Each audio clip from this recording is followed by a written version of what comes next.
Okay, so I had to pause, but I didn't know how to re-record, so the last video is short. Anyhow, that was just healing and such, and grimoire casting. Okay, so let's get to Kaldarn's tab where we left off. Alright, so I'm going to read some of the adventure here. The master adepts and their apprentices arrive one after another in the afternoon with a few hours of spare time before the meeting begins. Everyone at Kaldarn's tavern seems to be in a hurry, tending his honored guest with the best service possible. The meeting room has been prepared, and no one but the master adepts and Kaldarn are allowed inside. That would be this room over there. While the masters mind their own business, the player characters are left on standby in the main tavern room over here. Each of the players should be allowed to describe his character and have the proper time to introduce himself. So this is a great opportunity for role-playing, especially because they get to interact with, the barmaid and maybe the owner if he's in and out of the room, and any other people that might be there. So from time to time during the meeting, a master will send forth for his apprentice, asking him to run an errand. Get that bone scroll case from my room, but hurry up. That kind of thing is what's suggested by the adventure. Other than that, the characters have a lot of time to gossip while waiting. The main tavern room is filled with more people than usual, most of them being drawn there to get a glimpse of the heroes to come. Several rumors make the round, new ones developing each time another explorer arrives. A dwarf barmaid named Cecilia ensures that the characters have something to eat and drink, and apart from information about their master, she is interested in talking about the strange illness that haunts the elven population of Shalmanar. Shalmanar is the elven section, one of the three parts of the Kaer. She mentions that an elven physician living in Karuz died because of it a few days ago, and fears that the illness might affect dwarves as well. In return for the character's answers, she shares other rumors. For example, a gang of unknown criminals has recently beaten the Kaer's only quester of Minbruges to death. He had no followers to replace him. The number of questers in Ardanyan has continued to drop ever since the cave-in at the Temple of Rashaman. Cecilia thinks it might have been the rumored cult that worships the whore in front of the gate. These foul people always need to sacrifice good men for their cause. Alright, so at this time it would be great to play up like people buying the player characters' drinks because of their heroic actions in stopping the gate cult from crushing people in the contest recently. So people will probably be buying them free drinks and talking to them. Any other role-playing opportunities would be good here to explore the themes of this adventure. Some of these themes are betrayal and the Kaer's backstory, what its secret history is, what's really happened. So this is a perfect time to drop those clues, one of those being the strange illness of the elven population. A lot of elves go missing. They just die. Okay, they just die, and they pass away much too early, and it's got people concerned. It's just the elves, though. So, as the GM knows they're missing, though. That's extra. I don't want to spoil it. Okay, so the player characters are in the tavern room. There are large tables in the main tavern are filled with patrons, mostly humans and dwarves, talking, drinking, and listening to the music of a troubadour playing a lute. Most of the interior is dwarf size. 3 dwarf barmaids serve food and ale. The bar, sorry for the bridge here. When not personally taking orders from the master adepts in the meeting room, Kaldarn works as bartender. There's the meeting room. The master adepts have retired here to discuss their meetings in secret. A large table dominates the room. There are storage rooms, these 2 rooms over here, that contain mostly barrels and excess furniture, while the smaller ones store food for the kitchen. There are stairs, a large set of stairs lead up to Kaldarn's guest rooms on the upper floor. The apprentices and their masters have rented one each. The same set of stairs also leads down to the small cellar, where Kaldarn stores exclusive wine and other spirits. The kitchen has 2 dwarf cooks. That's the kitchen. which is renowned for producing the finest of dwarf cuisine. And in the back over here are the stables, mostly empty, housing only the mounts Calderon's guests came with. A dwarf stable boy tends to the animals. There's also a back door here in this hallway. Okay, so the exits, the stable, back door, front door, and that's it. All these other doors go to the interior rooms.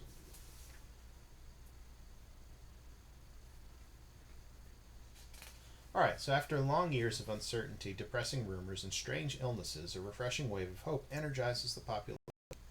People feel that the scourge is over. Most of them interpret the awakening of the Tiskrang and the Obsidian as a sure sign of it. There are the usual doubters, but to everyone's surprise, they are few in number.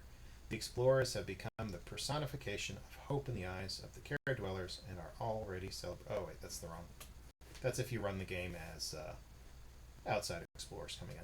So instead, it's just your characters saved the day the other day. Okay. And what else? The mood in Kaer Ardanyan sets people into high spirits in the days leading up to the explorer's departure. As in, okay, so it is still the same party. The explorers, as in the master adepts, have been chosen and tasked with going out on the expedition to explore outside the Kaer. And so everybody's treating them as heroes and is excited. They're high spirits, and it's very much anticipated because, I mean, these people have been in the Kaer for hundreds of years. The elves, at least, have lived that long. Maybe the dwarves? Probably not. I think they've all been born and lived and died. But everybody is eager to explore the surface again, to experience real life in the world. So this time our characters are affected directly by what's going on. Alright, so behind the scenes, as the GM, there's a lot going on here, but the player characters wouldn't know that. So what's going on is that the player characters find themselves waiting on their masters. And one of the things that they're waiting on is for... Who is this guy again? Leldrin, the illusionist. He is the sole survivor of the last exploration from the Kaer 20 years ago, and he has a great reputation in the Kaer as a hero for surviving that last exploration. So he's been tasked to help the Adepts Master Group to prepare them to leave the Kaer on their exploration out to the surface again. So everyone in the tavern regards him nodding or bowing to him when he passes. Leldrin more or less remains silent. And when entering the tavern, he's heading straight to the meeting room. And we'll just use this piece as Leldrin. So he passes the heroes and goes into the meeting room, right? And once the meeting has begun, the characters will not know what's going on. So curious characters might want to look for people. They can easily find one, but they risk being frowned upon by everyone else in the tavern. So if they find a way, they can overhear Leldrin. So what, because the Windling, of course, is a Windling and very curious, she might go outside and come through the back door and do a sneaky roll out here. So she is going to use her, stealthy stride, 2d6 to attempt to be stealthy out there. Oh my goodness, she is spotted obviously, easily, double ones. So the rule of one takes effect. She is caught and she is shamed, and she goes back to the the main room with her head bowed down deep, as she's been chastised by her master for snooping. Alright, so she goes back to the main room. Alright, so however, what's going on in the room right now is the elf, that's Master Leldrin, he's an illusionist. He has prepared some drawings and writings of the mines and explains these to the explorers, the masters, and stuff like that. So it takes a while, but about 2 hours later, the player characters are notified that their masters are preparing for a ritual and require someone to fetch a silver bowl from Leldrin's quarters. Okay, so I have to skip past the text about them eavesdropping. Alright, So to bring the bowl to Leldrin, one of the player characters has to pass through the tavern room. So, let's see. Okay.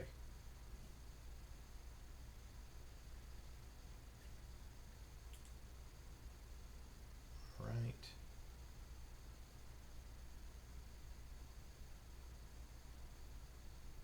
Okay. I'm just reading the text. All right. So I think Leldrin has a room here on the premises. So one of the characters volunteers. Let's say it's Scorth. He goes up to grab the bowl. He comes back. Now a patron seems to be watching very carefully now. And that patron, I'm going to see if the other characters notice this person in the crowd watching Scorth come down the stairs with the bowl.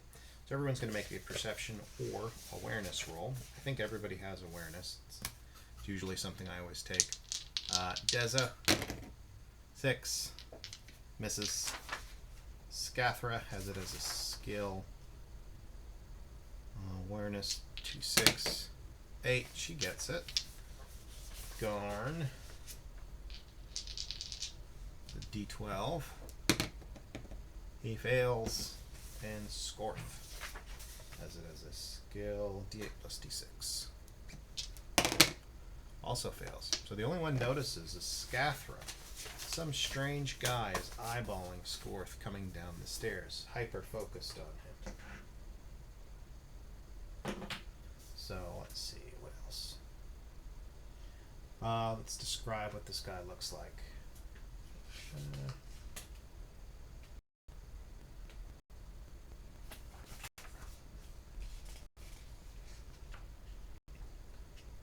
Where is his description? Okay.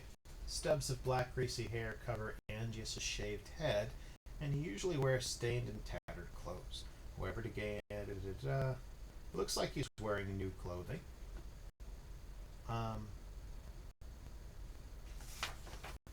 He is talking rather excitedly and interrupts Scorth. So he stands up and starts to approach Scorth as he comes down the stairs and is talking to him. A little excitedly, a little anxiously, and he's trying to get Scorth to step out with him and talk to him about something. And he's, let's see, what would he roll? If he'd roll anything at all. It would probably just be a charisma roll, which he is terrible at. And I think that's it. So let me double check what's happening here. However, he tries to bring Scorth out, but Scorth kind of just says, hey, I have to bring this to my master so that they can perform the ritual. I can't stop and talk to you right now. So, more or less, Angius leaves. Scorth brings the bowl into Leldrin, and from here, this is where things start to rapidly change. So, let's see.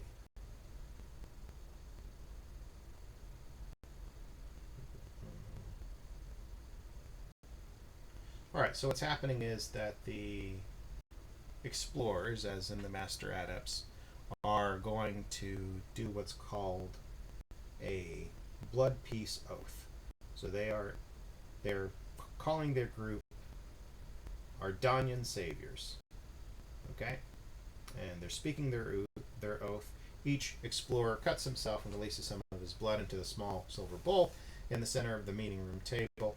The ritual ends once the last of the explorers has dipped his weapon of choice into the collected blood. So they've got their bowl, and they've all done this blood magic, to make them basically a group, and that's when things go crazy. So let's see. All right. So immediately after this occurs, the player characters are sitting in here, and suddenly a darkness spell goes off in this room. Everybody is screaming and hollering. It's also at this time where there are people outside smashing the remaining windows and throwing flasks of burning oil at the tavern. Okay, so we've got how many? Was it 4 or 6?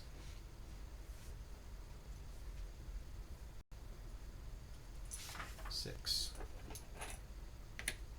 So outside of the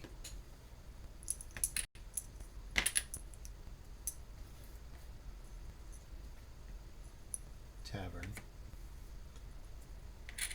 there are people throwing flasks of burning oil into the tavern. Okay.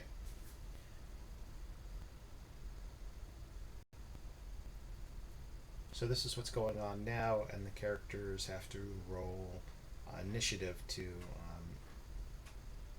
see what they're doing. They kind of know there's something going on here and that there's flames being thrown from the outside. They don't know anything else yet. Okay, so they're going to roll initiative and then act. So first things first, Garn is going to take a point of strain, and he is going to add 2 to his initiative. Roll 2d6. Oof. Terrible. 3. Sathra rolls a d12. 5. Scorth. Everybody else is using a d10. 9. Deza. 8. And I've got to write down the other characters. The bad guys.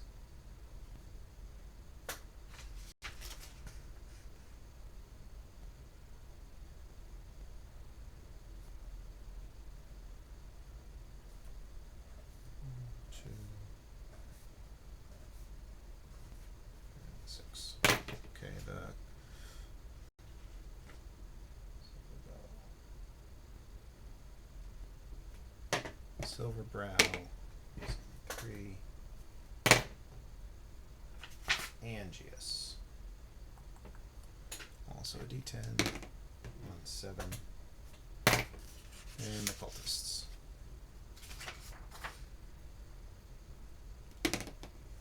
Oh, 10, 5 on 15, okay.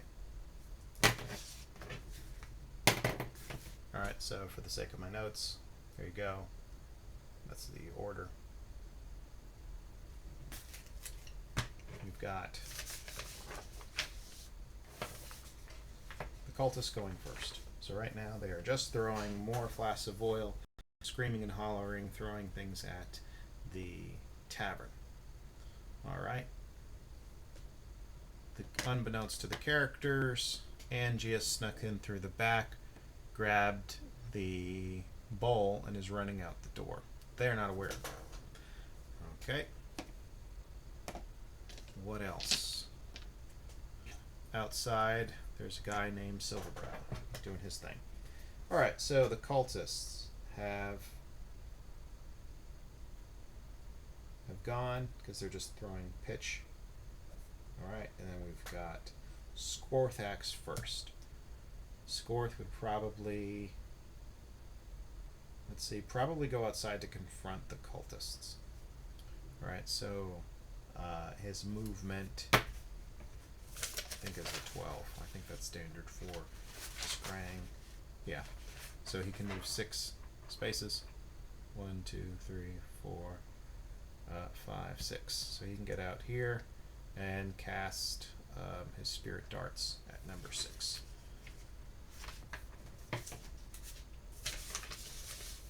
This is just a spell casting roll.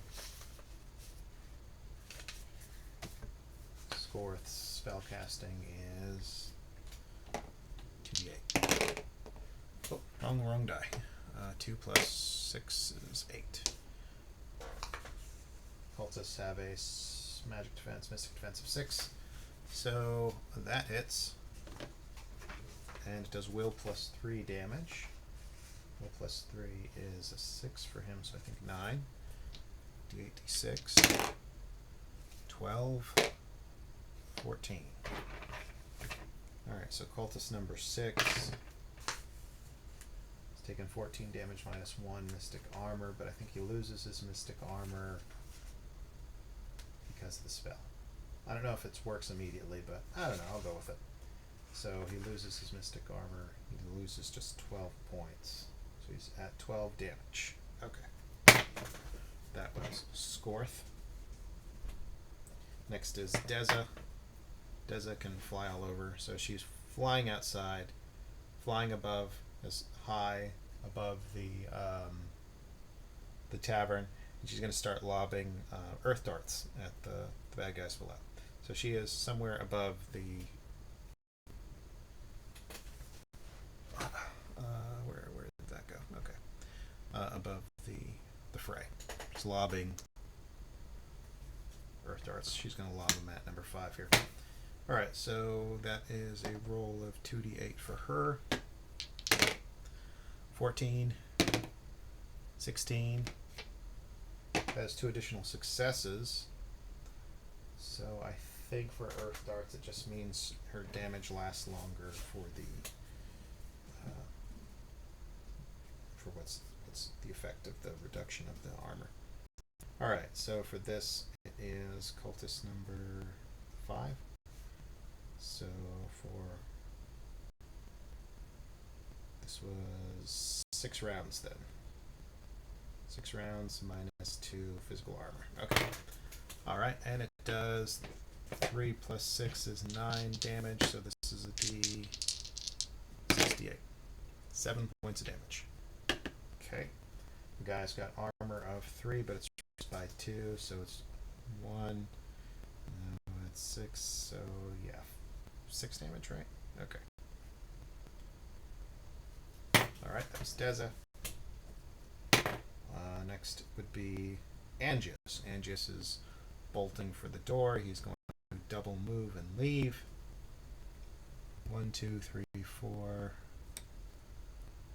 5, 6, 7, 8, 9, 10, 11, 12. He's running basically off the map as fast as he can with the bowl. However, we'll have Deza see this guy running out the door holding a silver bowl, and she is screaming at the top of her little windling lungs to the rest of the party, while also the masters are fleeing the room, screaming, "Where's the bowl? Where's the bowl? Get the guy who's got the bowl." The windling Deza has heard this, and she's screaming the same thing. He's running out the back door with the bowl. So what's happening is Scathra is going to try to run after Angius with the bowl, and Deza will probably keep an eye on him from afar. Scathra's movement is 12. Let me double check Matt Angius's movement. Okay. So if she double moves, she can move 12 spaces. So she gets behind in here. 1, 2, 3, 4, 5, 6, 7, 8, 9, 10, 11, 12. She is running out the back door after Angius. Okay, and Deza sees him too. Alright, what's happening next? That's all Scathra can do. Garn goes. He is too slow to do a chase, so he is stepping outside to deal with the cultists who are still lobbing fire at the building. His movement, I think, is 10, so he's moving. I'll double check that. I think Obsidian movement rate is 10. It is. So he can move 5 spaces. 1, 2, 3, 4, 5. He can get out the door and hit number 6. That's what he's doing. Okay, so he's going to do that. 6 will... Well, does it hit the guys? No, their physical defense is 8. That misses. Alright, so from there, that's Garn. Silverbrow goes next. Silverbrow is a Nethermancer, and he is casting spells out here. That's that guy, sure. I'm going to double check to see what spells he has.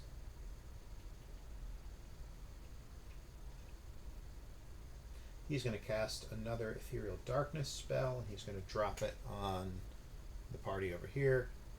And I just got to double check how that one works.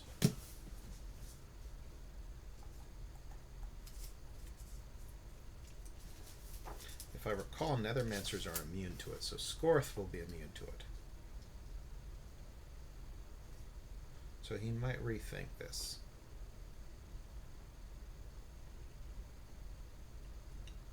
Yeah, so he's not going to cast this. He probably recognizes Scorth and probably won't do that in his training. Instead, what will he do then? What's Bone Dance do? Is that a spell in 4th edition?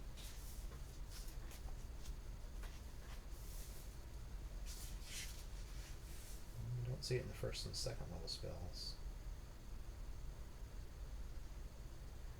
Yeah, I'll probably just use, Spirit Dart is in his matrix, so he'll cast Spirit Dart at our Nethermancer here. Alright, and his spell casting, since this one doesn't have any threads, is a 10, so this is just 2d8 at Scorth. 9, does that hit his Mystic Defense? Scorth Mystic Defense is 9, so it hits on the nose, and it does Will plus 3, so this is 9, a d6, and a d8. 7 points of damage. Scorth's Mystic Armor is 3, but it's reduced by 2 from this spell, so it's now down to 1 for, I think it's rank round, so just, I think this guy's got 3 ranks. Yeah. So 1, 2, 3, minus 2 Mystic Armor. Okay. And he did 7, so minus 1 would be, no, minus more than that. Scorth Mystic Armor is 3, so if it's reduced by 2, it's only blocking 1, so it is 1. So he takes 6 damage. Okay. Alright. So what next? That was Silverbrow, and that is top of the order. Everybody else rolls initiative. And again, the Obsidian will do his initiative boost. Tiger Spring. 10, 14. Garn is moving on 14.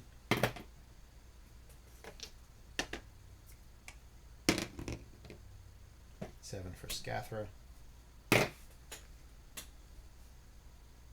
Everybody else is rolling a d10 except for Angius. 6 for Deza. Silverbrow is 6. The cultists 5. Angius uses a d8. 2. Alright, so Garn is going first. He swings again at number 6. D8, D6. Ooh, it's 12. 18. 23. Okay. So, let's see. I think their physical defense was 8. So that is 15 is 1. 18. That's 3 additional successes, so this is going to be a plus 6 to his damage of 15, so it's 21. And 21 is a d20 plus 2d8. So this is a lot of damage here if the 20 rolls decently. Alright. Dang, another shitty roll. Alright, so 10, 17. Alright, so still, he's doing 17 damage. Number 6 has lost 12 points, and he's doing how much? 17 damage, and minus 3 armor is 14. So number 6 is now at 26 damage. So he is still conscious, though. Okay. So that is Garn's turn. Okay. Next is Scorth. Scorth's going to cast his Spirit Dart at the same guy again. He rolls an 8, which is enough to get its spell defense of 6. Right, it does d8, d6 damage. 8 points of damage on number 6. The guy lost his magic armor last time, so he should just take the full 6, which brings him to 32 points of damage, which knocks him. 6 is knocked out. Alright, that was Scorth. It is Scathra's turn. She is going to try to... How many spaces is she away? 1, 2, 3, 4, 5, 8. I don't think you can double move an attack unless you're double moving on a mount. So instead she's just going to try to...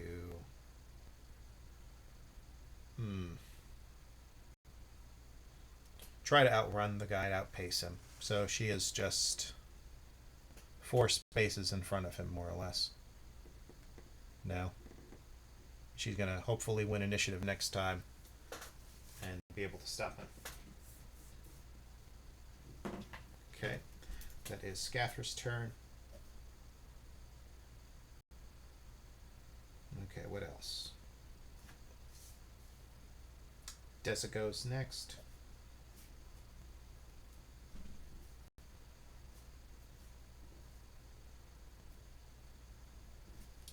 Alright, Dessa's going to cast Earth Darts, but she's going to do it at the Necromancer. Actually, no.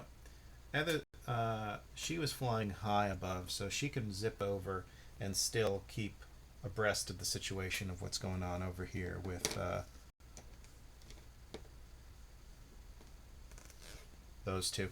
They're in a further alley away from this whole scene now, but the Windling is able to keep behind, and she's going to cast an Earth Dart from on high, okay, at the fleeing Angius, who's got the Silver Bowl. 3 misses. Okay, that was Dessa. Now Silverbrow goes again. He's going to shoot another Spirit Dart at the Necromancer. 2d8. 10 will hit his Scorth's Mystic defense of 9. So 10 barely hits, but it hits. And it does d6. 11. 19. 26 damage. Jeez. Alright, so he's got Mystic Armor of... That was 26, right? Minus 1 is 25. So Scorth takes 25 damage. He already had 6. So this is at 31. He takes a wound. And what else? Scorth takes a wound, and he's got to make a knockdown test. That was 25 damage, right? 25 minus his wound threshold of 8. 25 minus 8 is 17, so he's got to make a 17 with his d8 strength here, so that's not going to happen. 2. Yep, so Scorth is knocked down from that Spirit Dart, and does 32 damage knock him out? Oh yeah, his unconscious rating is 27. He is almost dead. At 30 points he'd die.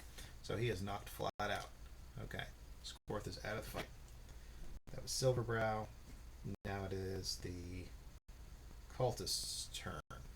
They are pulling out their short swords. I think that's what they have. Let me see. Nope, they have clubs. And they are headed over to... and daggers. They're over to the Obsidian.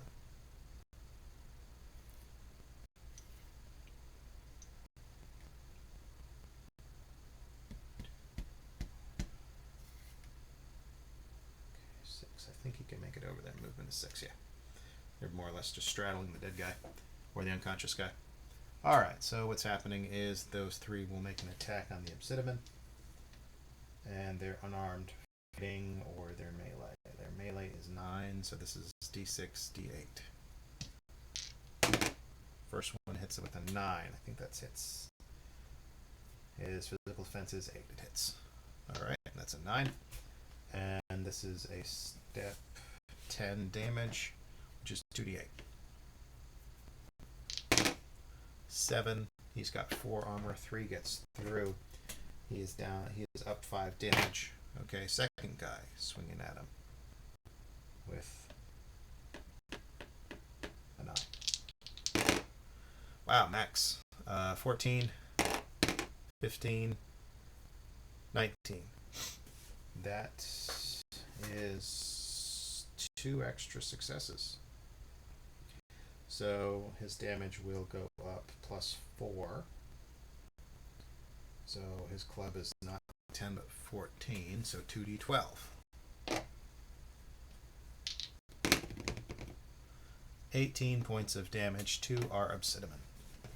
Alright, 18 minus 4 is 14. Okay, so 14 damage to Garn, who's now at 19. And 14, what is his wound threshold? That's exactly his wound threshold is 14. So he takes his first wound. And he's got to make a knockdown test, right? No, that's only if you take 5 above your wound threshold, I think. Pretty sure. Let me check the knockdown rules real quick in combat. Knockdown. Check for wounds, make a knockdown test. Yeah, wound threshold by 5 or more. So he'd have to be hit by 19 more points of damage. Okay, but he's not. So he's okay. Alright, so let's see what else. That was the second cultist? So the third cultist on him. Rolls. 12. 13. That's a raise. So a 12 step damage, 2d10.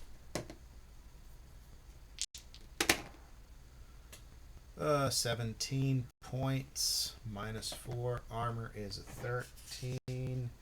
He takes 13 damage. He is now at 32 damage and 1 wound. And what is his unconscious rating? 41. He's good for another 9. Okay. So what else is happening here? That was the cultists. They act on those cultists. These cultists are running to go help Angius. They're far behind, but they're making their way towards that scene. Okay. That was the cultist action. What else? Re-roll them. Alright, top of the order. So Scorth will not act. He is unconscious. Scathra will hopefully beat Angius. Not with a 3, she won't. Okay. Alright. And let's roll Angius's just to see if she can catch up to him. 2! Alright, she will catch up. She will get to stop him. Alright, so Angius's initiative is 2. That matters. Okay. Garn will still go first with a point. No, he can't afford the strain. He can't. He's just going to roll his d10. 7. Scorth's out conscious. Deza. 8. Silverbro. 3. The cultists. 8. Alright, so the order is Deza first. Alright, Deza casts another Earth Darts at the fleeing Angius. 9. I'm sure that goes through his Mystic Defense. Yep, it's a 7. So she gets through. And she does 68, 11, 19, 22. 22 points of damage to Mad Angius. 22 minus physical armor of 3 makes 19 damage. And his wound threshold is 10, so he takes a wound and he has to roll for knockdown. Alright, so strength test. 19 versus a wound threshold of 10 makes 9. So he's got to roll a 9 or higher on a d12, otherwise he's knocked over. 12, he makes it. He is still up. Okay. Alright, so Mad Angius is still running, but he's taken a good hit and he's got a wound. Alright. What else? That was Dez's turn. It is now the cultist's turn. These two are catching up. They have almost caught up to this fray. They will catch up next round. Okay, what else? The cultists. No, the cultists and the Obsidian. Alright, so our Obsidian is fighting for life here. He's probably going to get knocked out, hopefully not killed. Alright, so what's going to happen is the first one, d8, d6. 10. 17, he hits with 1 raise. So this is 12, so 2d10 damage. 8 minus 4, he does 4 damage to our wounded Cinnamon. Alright, second one. 13, 17, another raise. So again, this is 2d10 damage to our Obsidian men. 17 minus 4 is 13, which puts him to 49. He is exactly at his death rating, I think. So I think if you get there, you don't die. Anyways, it's only if you go over. So he is at like death's door and knocked out, and he's taken a wound and he's knocked over. And these are going to start, the last one is going to start bolting for the other crowd to catch up with the Swordmaster. Alright, so what happens is the Masters finally get outside and stop being useless. They clean up the cultists here and start healing, especially the Elementalist starts healing the fallen heroes. So that's what's happening with those guys. They are now out of the scene and out of the combat. This last one is running away and trying to get to this crowd. It is now whose turn? Garn can't go. He's knocked out. Scathra goes. So Scathra will mock him rudely, saying, let's see what else. Basically how he's a coward running away from a fight when he could stand boldly. So she will taunt him with that. And her taunt, I think, is 2d6. Yeah, it's an 8. 2d6. 6. His social defense is a 4, so it does work. Angius will be at a -1 for his rolls for a couple turns.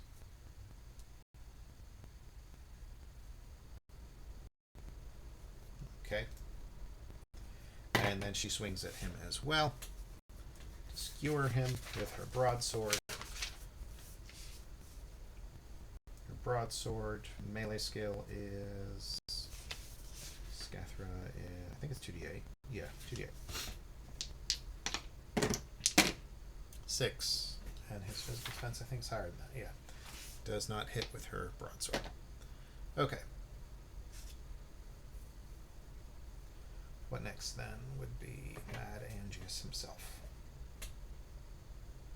And he will try to... Well, actually, no, it's Silverbrow, the cultist. So he is coming up behind with 5. He left the scene from the Masters. He does not want to get involved or get killed by them either. So he is taking off and trying to go after Mad Angius and help him. Okay. It is then Mad Angius' turn then. So he will pull his weapon, which is a short sword, and he's going to swing that at our swordmaster, Scathra. His melee combat skill is melee weapons is 11. Okay, so D10 plus D8. 14. 20. Her physical defense is, I think, a 10. Let me see. Scathra. Yeah. So that is a hit with 2 raises. So plus 4 to his damage. And his short sword does 11. Plus 4 is 15. So a d12 plus 2d6. Oh, well, that's a good low roll. Good for the player character. Alright, so 3 plus 4 is 7. 7 versus her armor of 4. She takes 3 damage. Oh, I was supposed to reduce his hit, though. I will try to remember that for next turn. Because 1, he's wounded, and 2, she taunted. Yeah, I'm going to actually re-roll that. So, really, his hit would not have been that. His melee weapons would have been 11 minus 2 and 9, so d8, d6. 14. Let's just keep the original, because that's ridiculous now. Alright. That was Angius.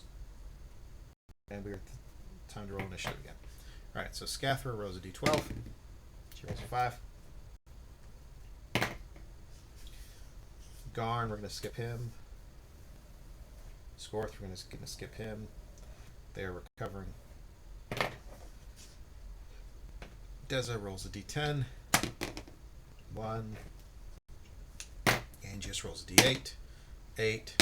Plus 7 is 15. Not good for the party. Oh, wait, this should be at minus 2.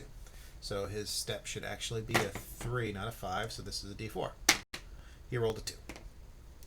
That matters a lot because it's harder for him to get away with all rolls. Alright, Silverbrow rolls a d10, so do the cultists. 6 and 9, respectively. Alright, so the ones who get to go first are the cultists. These two arrive to help our man Angius here. Alright, and they swing at Scathra. I think their attack is d8, d6. Let me check. Yeah. 9 will miss. 3 will miss. Those cultists went. The other one is going to take him a couple turns to get. Same with Silverbrow. They are not keeping up with him yet. Okay, Scathra goes. She swings at Angius. Which is 2d8. No. It's d8, d6, isn't it? No, what's her skill? Scathra, melee weapons is a 10. This, yeah, it's 2d8. Okay. 11. 18. Heck yeah. Alright, so 18 and his physical defense is 8. So this is with 2 raises. Success with 2 raises. So her broadsword normally does 11. Instead doing 15, which is d12 plus 2d6.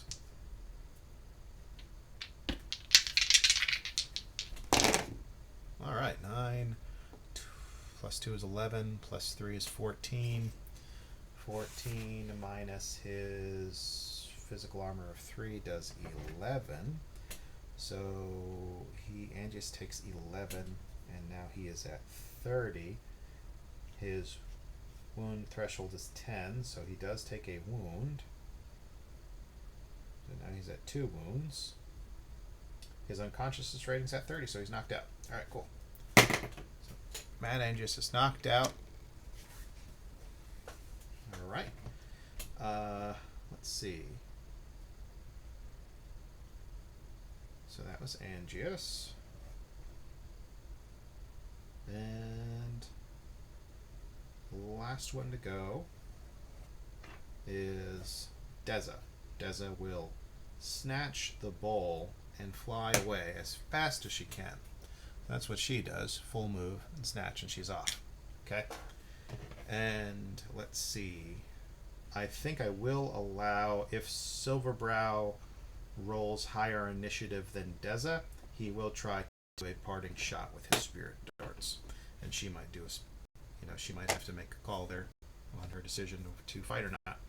But the other calls likely flee at the fall of their hero, of their leader, Angius. So they are bolting. They don't want to face Swordmaster Adept. And the masters are starting to come from this way now, heading up there. So they are leaving, and so are these two. They're trying to leave by another route as well, except Silverbrow will take a parting shot. So Deza's initiative is 5, Silverbrow's is 6, so he does take a parting shot at her. It is 7, that's going to miss her Mystic Defense, and with that she is able to escape. So, kind of a tough scene. It's easy to split up the party, because whoever's has to go chase Angius, and whoever's left has to contend with the cultists. So a lot of exploding dice there. Technically the Obsidian might be dead. I will double check the rolls, because I think if you reach your death rating, you're dead.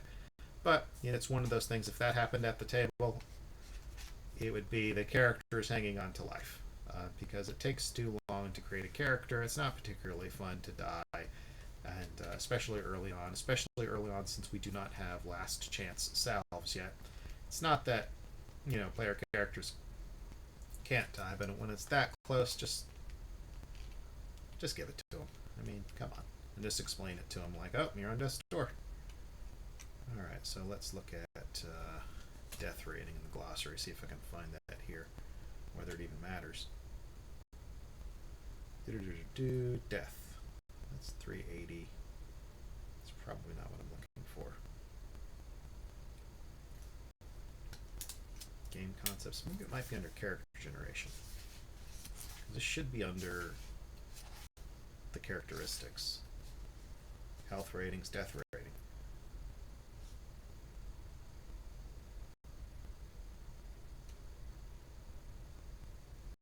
Okay. Check under combat.